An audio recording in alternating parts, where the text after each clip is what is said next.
ఓం నమ శివాయ. సకల చరాచర జగత్తుకు ఆధారుడైన ఆ పరమేశ్వరుని భక్తులందరికీ మహాశివరాత్రి శుభాకాంక్షలు. హిందూ ధర్మంలో మహాశివరాత్రికి ఉన్న ప్రాముఖ్యత అంతా ఇంతా కాదు. శివ అంటే మంగళం, రాత్రి అంటే మోక్షం, అంటే మంగళప్రదమైన మోక్షాన్ని ప్రసాదించే రాత్రే శివరాత్రి. పురాణాల ప్రకారం ఈ పవిత్ర పర్వదినాన ఉపవాసం, జాగరణ, అభిషేకం చేస్తే జన్మజన్మల పాపాలు పటాపంచలైపోతాయని భక్తుల నమ్మకం. అసలు ఈ పండుగ ఎలా మొదలైంది? శివలింగం ఎలా ఆవిర్భవించింది? ఒక సామాన్య వేటగాడు తెలియకుండా చేసిన పూజకు శివుడు ఎలా ముక్తినిచ్చాడు?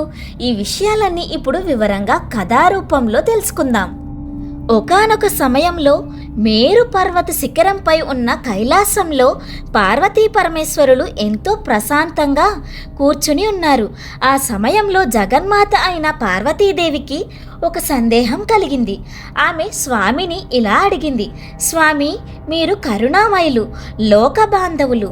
భూలోకంలో మానవులు అజ్ఞానంతో, కామ క్రోధములతో ఎన్నో పాపాలు చేస్తున్నారు. వారు ఆ పాపపు ఊబిలో చిక్కుకుని నరక యాతన అనుభవిస్తున్నారు. వారు మళ్ళీ పుణ్యపదంలోకి రావాలంటే బ్రతికుండగానే వారికి మోక్షం కలిగించే సులభమైన మార్గం లేదా? ఏ వ్రతం చేస్తే వారి పాపాలు నశిస్తాయి అని వేడుకుంది. అప్పుడు బోలాశంకరుడు చిరునవ్వు చిందిస్తూ ఇలా అన్నాడు: దేవి, మానవుల కోసం నీవు అడిగిన ఈ ప్రశ్న ఎంతో ఉత్తమమైనది. మాఘమాస బహుళ చతుర్దశి నాటి రాత్రి నాకు ఎంతో ప్రీతిపాత్రమైనది. ఆ రోజే మహాశివరాత్రి. ఆ రోజు ఎవరైతే రాత్రి పగలు నన్ను భక్తితో స్మరిస్తారో వారి పాపాలన్నీ క్షణంలో భస్మమైపోతాయి. దీనికి నిదర్శనంగా పూర్వకాలంలో జరిగిన ఒక వేటగాడి కథను నీకు వివరిస్తాను, విను అని కథ మొదలుపెట్టాడు. పూర్వకాలంలో మధ్య దేశంలో ఒక చిన్న గ్రామంలో చిత్రబాణుడు అనే వేటగాడు ఉండేవాడు. అతను పరమ దరిద్రుడు. కేవలం వేట మీదనే తన కుటుంబాన్ని పోషించుకునేవాడు.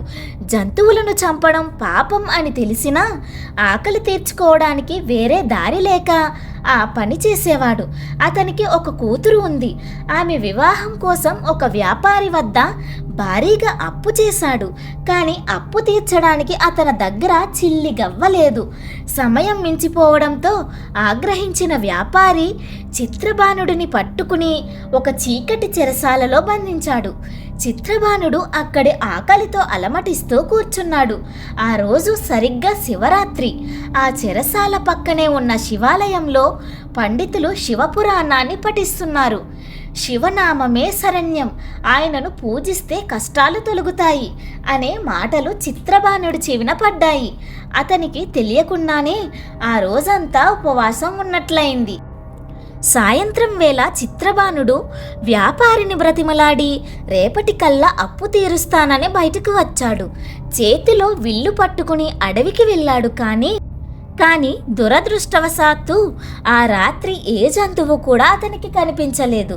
అడవి అంతా గాలించాడు. చివరికి అలసిపోయి ఒక చెరువు దగ్గరకు వచ్చాడు. అక్కడ ఒక పెద్ద మారేడు చెట్టు ఉంది. జంతువులు నీరు తాగడానికి వస్తాయని ఆశతో ఆ చెట్టు పైకి ఎక్కి కూర్చున్నాడు. ఆ చెట్టు కింద ఒక శివలింగం ఉంది.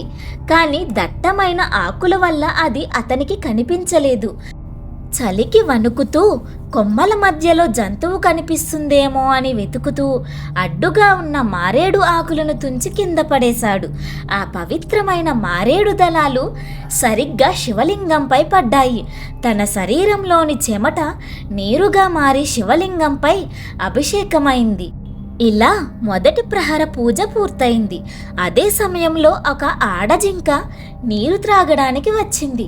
చిత్రబాణుడు బాణం ఎక్కుపెట్టాడు. అప్పుడు ఆ జింక మనుష్య భాషలో ఇలా అంది: వేటగాడా, నన్ను చంపకు. నా గర్భంలో బిడ్డ ఉంది. నేను చనిపోతే 2 ప్రాణాలు పోతాయి. నా బిడ్డకు జన్మనిచ్చి మళ్ళీ నీ దగ్గరకు వస్తాను అని ప్రాధేయపడింది.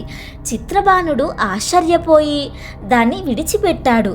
ఇలా రాత్రి 4 ప్రహరాల్లో 3 జింకలు, చివరగా ఒక మగ జింక వచ్చాయి.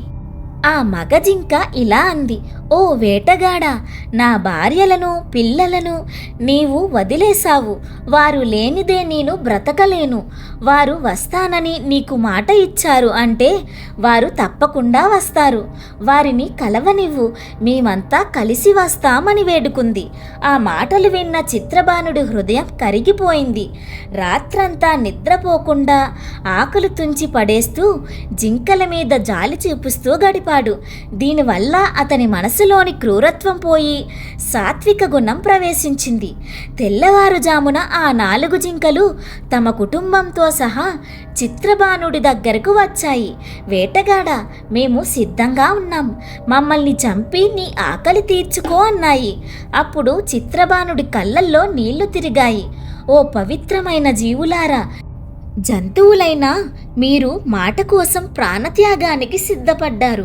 మనిషినైన నేను ఇంతకాలం హింసతో బ్రతికాను. మిమ్మల్ని చంపను, వెళ్ళండి అని వాటిని వదిలేశాడు. వెంటనే ఆకాశం నుండి పుష్పవర్షం కురిసింది. ఆ మహాశివుడు ప్రత్యక్షమై, చిత్రబాను, నీకు తెలియకుండానే శివరాత్రి వ్రతం ఆచరించావు. నీ మనసులోని హింస పోయి కరుణ నిండింది.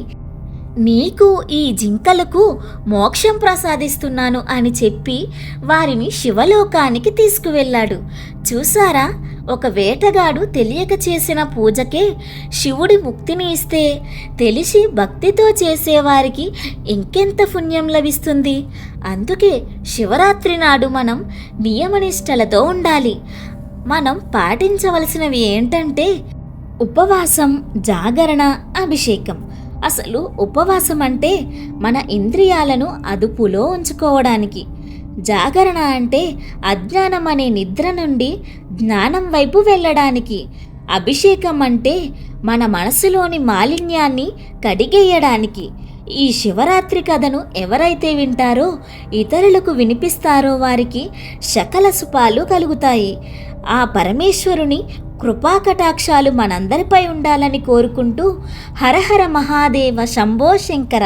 ఈ వీడియో మీకు నచ్చినట్లయితే లైక్ చేయండి, షేర్ చేయండి, ఓం నమః శివాయ అని కామెంట్ చేయండి. అందరికీ మరొకసారి మహాశివరాత్రి శుభాకాంక్షలు. మరొక మంచి వీడియోతో మళ్ళీ కలుద్దాం.